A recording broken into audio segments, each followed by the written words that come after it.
آئیے کتاب رحمت سورہ الکہف اٹھائیں۔ اللہ تعالیٰ نے ایک واقعہ بیان کیا ہے حضرت موسیٰ اور حضرت خضر علیہ السلام کا، کہ حضرت موسیٰ علیہ السلام عزم مصمم کر کے جب چلے تو اللہ فرماتا ہے کہ ہم نے حضرت موسیٰ علیہ السلام کو جس بندے کی نشانی بتائی تھی وہ بندہ ان کو وہاں مل گیا۔ سفید چادر اوڑے حضرت خضر علیہ السلام وہاں لیٹے ہوئے تھے، تو یہ جا کے ان کے پاس کھڑے ہو گئے کہ حضرت میں آپ کی خدمت میں اس لیے آیا ہوں کہ اللہ نے آپ کو جو خصوصی علم عطا کیے ہیں میں ان کو سیکھنے کی غرض سے آپ کی چوکھٹ پہ آیا ہوں۔ کہا تم میرے ساتھ صبر نہیں کر پاؤ گے، معاملے مشکل ہیں، سفر دشوار ہے، منزل کٹھن ہے، اور میرے معاملات ایسے ہیں کہ تم اعتراض کرو گے اس کے بغیر تم رہ نہیں سکتے۔ حضرت موسیٰ علیہ السلام نے کہا اگر اللہ نے چاہا تو آپ دیکھیں گے میں صبر کروں گا اور آپ کے کسی حکم کی کسی کام کی میں نافرمانی نہیں کروں گا، کسی کام کا انکار نہیں کروں گا۔ کہا کہ اچھا شرط یہ ہے کہ جو میں کروں اس پر تم اعتراض نہیں کرو گے، سوال نہیں کرو گے، یہاں تک کہ میں خود ہی نہ بتاؤں۔ تو کہا کہ یہ شرط ٹھہری، میں کوئی بات نہیں کروں گا۔ فانطلقا، دونوں چل پڑے، دریا کے پار جانا تھا۔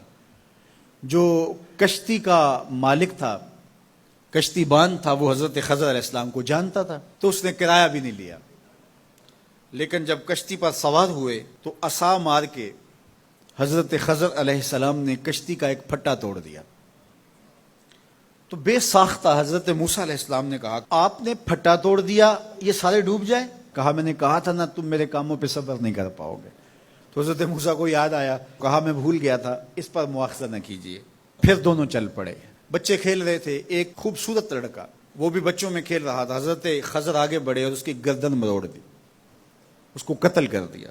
صاحب شریعت تھے حضرت موسیٰ علیہ السلام، نہ رہ سکے، پھر بول پڑے ایک جان کو بغیر کسی جان کے بدلے میں قتل کر دیا، اس نے گوایا کیا تھا ہمارا؟ آپ نے بہت ہی جو ہے وہ غلط کام کیا، یہ کام اچھا نہیں کیا آپ نے۔ کہا میں نے کہا نہیں تھا کہ تم میرے ساتھ صبر نہیں کر پاؤ گے۔ کہا ایک موقع اور دے دیجئے، اب اگر میں نے کوئی اعتراض اٹھایا تو پھر دوبارہ مجھے آپ اپنی صحبت میں نہ رکھیے، عذر تمام ہو جائے گا۔ پھر دونوں چل پڑے، یہاں تک کہ ایک بستی میں دونوں آئے تو آپ نے بستی والوں سے کہا کہ ہم مہمان ہیں، آپ ہماری مہمان نوازی کیجیے، کھانا کھلائیے۔ تو انہوں نے انکار کر دیا، کہا کہ ہم تو آپ کو بلایا نہیں ہے، آپ خود آئے ہیں، آپ اپنے کھانے کا خود انتظام کیجیے۔ گزر رہے تھے گلی سے تو ایک دیوار گرنا چاہ رہی تھی، تو جلدی سے اس دیوار کو مرمت کر دیا۔ کہا حضرت ہم اگر چاہتے تو اس پہ اجر لے سکتے تھے، انہوں نے ہمیں کھانا تک نہیں دیا اور ہم ان کی دیواریں سیدھی کر رہے ہیں۔ کہا اب تمہاری میری جدائی ہو گئی، تم نے یہ بھی اعتراض کر دیا۔ تو انہیں یاد آیا کہ وہ یہ بھی اعتراض ہو گیا۔ اب میں تمہیں بتاتا ہوں کہ یہ 3 کام میں نے کیوں کیے۔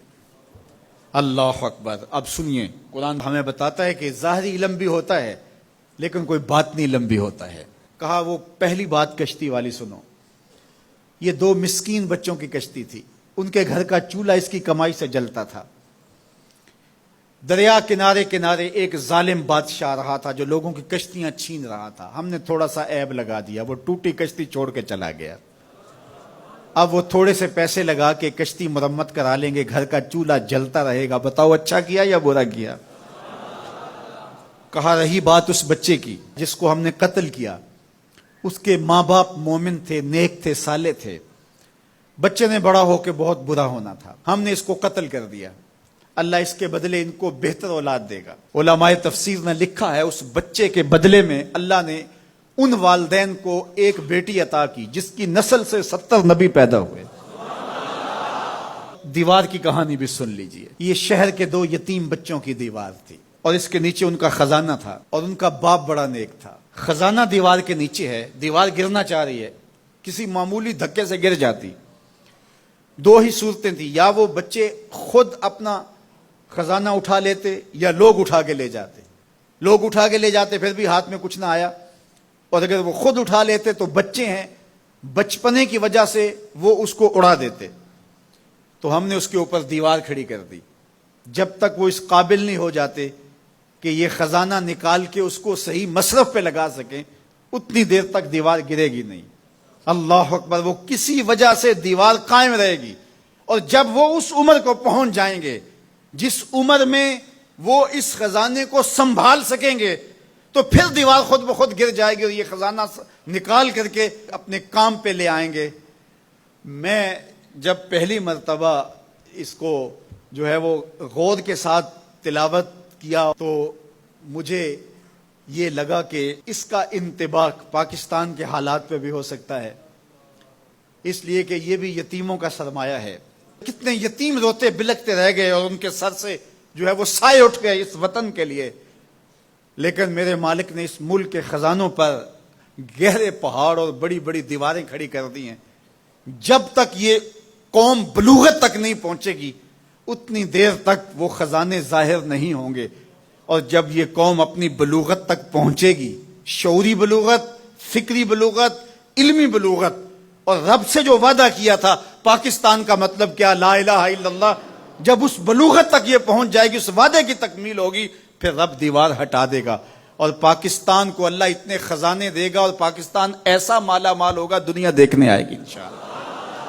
اس لیے رب نے دیواریں بنا کے رکھی۔ تمہارا باپ معین الدین چشتی بڑا نیک تھا، تمہارا باپ داتا گنج بخش علی حجویری بڑا نیک تھا، تمہارا باپ حضرت مجدد الف ثانی بڑا نیک تھا، ان کی وجہ سے میں دیواریں کھڑی کر رہا ہوں اور مضبوط حصار لگا رہا ہوں تمہارے خزانوں پر، اور وہ وقت آئے گا جب تم بلوغت کی عمر کو پہنچو گے دیواریں ہٹ جائے گی اور تمہارا وطن زمانے پہ مہکتے پھول کی طرح اور چمکتے ستاروں کی طرح اور روشن آفتاب کی طرح چمکتا اور مہکتا دکھائی دے گا، اور زمانہ پاکستان دیکھنے آئے گا، پاکستان دنیا کی قیادت کرے گا انشاءاللہ۔